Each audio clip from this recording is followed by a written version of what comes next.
Hi everyone. Thanks for checking out this video. I'm going to talk a little bit about why I personally have a meditation practice, but before I do that, let me just remind you all that next Sunday, July 11th, I will begin hosting a weekly drop-in meditation class. It's available both in person and virtual. For those of you that have already expressed some interest in meditation to me, I've sent you an early heads up with a bunch of details about how to register and all of that last week.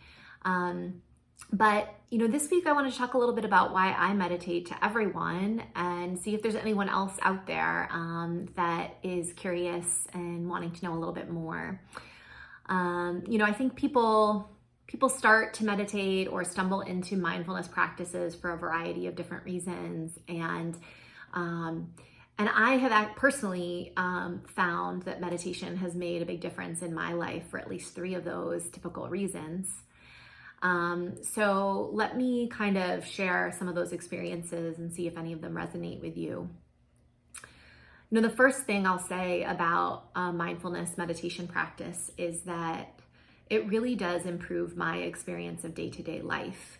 I'm not so, when I have a regular practice and when I'm practicing mindfulness, I'm not so whipped around by the normal ups and downs, the normal joys and sorrows of life. The meditation practices that I do tend to help me experience all of life a lot more fully and less disruptively. So in some ways, it's like I get to experience more joy and sometimes even more intense interaction with some of the difficult experiences of life, but I find all of those interactions less disruptive and sort of can just kind of be a part of the day. And I think one of the reasons that this works is that mindfulness practices essentially increase in the moment self-awareness. And I work with that skill a lot with clients, right? People who we really want to change a habit or a pattern we have in the way we interact with our circumstances. And we want to insert moments of pause or space between the events and the things that are occurring and our reactions, our habitual reactions, the things we just automatically do. Certainly there are lots of different ways to increase that in the moment self-awareness, but a regular meditation practice is really helpful with this. And we're essentially training our brains to create that space between the experience of the world, the circumstances, other people, all those kinds of things, and our reaction. One of my favorite quotes is by Viktor Frankl, who was a Holocaust survivor. He survived the concentration camps during World War II, and he wrote some amazing books about that experience and the things he learned about life from being a part of that. And one of the things he says is that between the stimulus and the response, there's a space. And in that space is our joy and our freedom. And I really find that to be true. I think, my clients really resonate with that idea that if only I could create a little space between circumstances and my reactions to circumstances, I would have so much more choice. I would have so many more options for how I relate to things. And so meditation, mindfulness practices can be really instrumental in that. And so, I do meditate because I know that it helps me be more in control and more in a state of curious and intentional response to the circumstances that are happening around me. The other reason that I meditate is a little bit more personal and maybe a little bit more profound in a way. So some of you may know that meditation, mindfulness practice, was actually something that was sort of part of my upbringing. My parents both had experience with meditation and believed in a lot of the Eastern philosophy that is underneath a lot of mindfulness practice.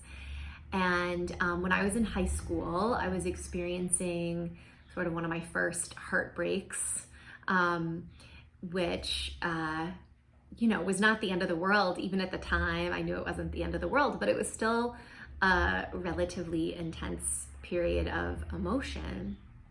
And I was I was at a mindfulness meditation retreat. I was on a teen meditation retreat at the time.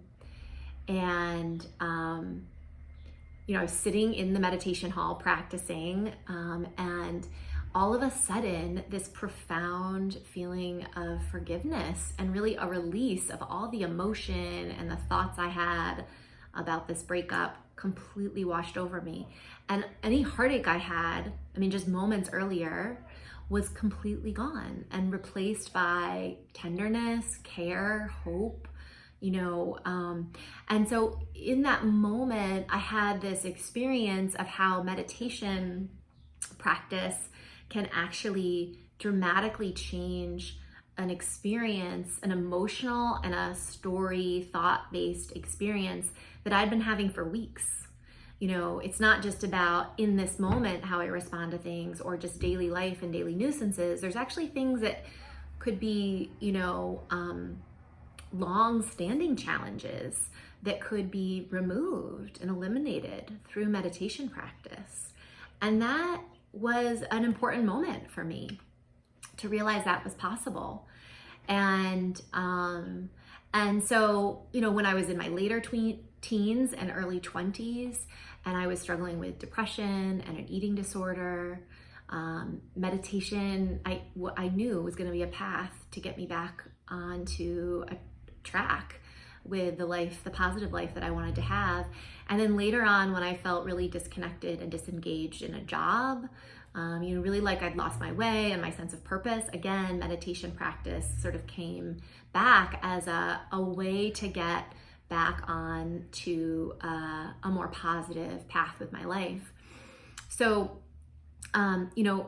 it's interesting how that one experience became sort of this doorway to see, this is possible with meditation practice. Significant changes in the way that you're viewing circumstances are possible, and so again, returning to practice for that to get back on a more positive path when I feel like I've kind of lost my way. And then I would just say one other thing, which is that in the last few years, meditation practice, mindfulness practice has become not just a refuge for the difficult times, but also a pathway to deeper happiness, deeper connection in my relationships with people, a deeper sense of purpose in the way that I am in the world. And I now consider meditation a powerful factor in awakening wonder and joy and improving and deepening the relationships that I have, and ultimately opening to transformation in my life, in others' lives. So regardless of what stage you're in, if any of these reasons for meditating relate to you in any way or connect with you in any way, I would love for you to join us on Sunday evenings. During the hour together at 6 p.m. Eastern, during the hour, I'll offer guided meditation, and we'll also have time to connect with each other. My intention is really that the class has opportunities for inward reflection through meditation practice, but also is interactive with others, because we can learn a lot and grow a lot through that mindful interaction with others. And it's completely, beginners are welcome, no prior experience is required. I am going to offer each week before class at 5:30 Eastern, I am going to offer an introduction. So if people want to get familiar with the fundamentals of mindfulness meditation, you can come to the 30 minutes before the class gets started and experience some of that together. And I really look forward to seeing you there. So I'll talk to you soon.